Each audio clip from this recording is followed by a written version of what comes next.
From the National Newsroom of the Canadian Press, I'm Emily Joveski. Prime Minister Justin Trudeau says it's up to Air Canada and the union representing its pilots to reach an agreement to avoid disrupting travelers and businesses. Trudeau said at an event in Quebec he wouldn't tip the scales toward either side. So I know every time there's a strike, people say, get the government to come in and fix it. We're not going to do that.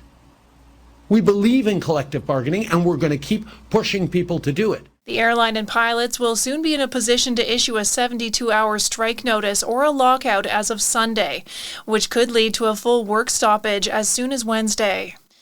Justin Trudeau also said today he supports allowing Ukraine to strike deep inside Russia. He said Ukraine must win in fighting back against Russia's invasion, or it will encourage other large countries to try absorbing their neighbors. His comments come even as Moscow warns that strikes inside Russia using donated weapons would draw Canada and its allies into direct war. The trial of Freedom Convoy organizers Tamara Leach and Chris Barber has come to a close after more than a year of legal proceedings, but a verdict could still be as much as 6 months away. Leach and Barber are both accused of mischief, intimidation, and counseling others to break the law for their role in the 2022 protests that drew thousands of demonstrators to Ottawa for 3 weeks.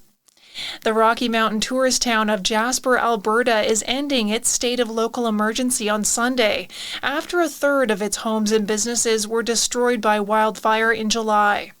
Jasper Mayor Richard Ireland says the move means the community will be focusing on long-term recovery.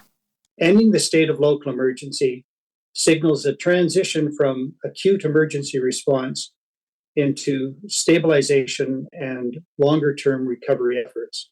Ireland also says ending the state of emergency will help the town's much-needed visitor economy pick up again. And Justin Timberlake has pleaded guilty to impaired driving, resolving the criminal case stemming from his June arrest in the Hamptons. A judge says the singer and actor must pay in total more than $750, do 25 hours of community service, and make a public safety announcement.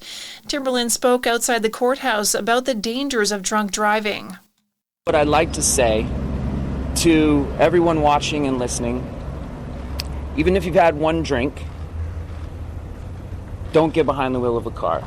Timberlake was arrested in Sag Harbor, New York, a little after midnight on June 18th, after police said he ran a stop sign in the village center, veered out of his lane, and got out of his BMW smelling of alcohol.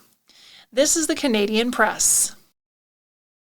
In sports, prosecutors say the driver charged with killing NHL hockey player Johnny Gaudreau and his brother Matthew as they bicycled on a rural road in New Jersey had a blood alcohol level of .087.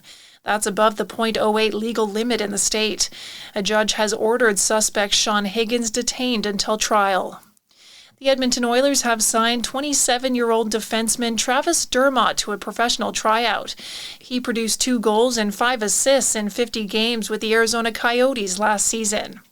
Shot putter Sarah Mitten from Brooklyn, Nova Scotia rebounded from a disappointing performance at the Paris Olympics by capturing gold at the final Diamond League event of the season today with a heave of 20.25 meters.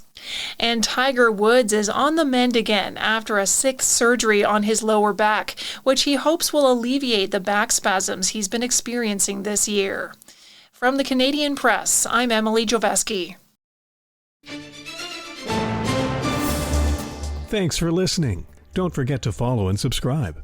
For more of today's top stories, visit thecanadianpressnews.ca.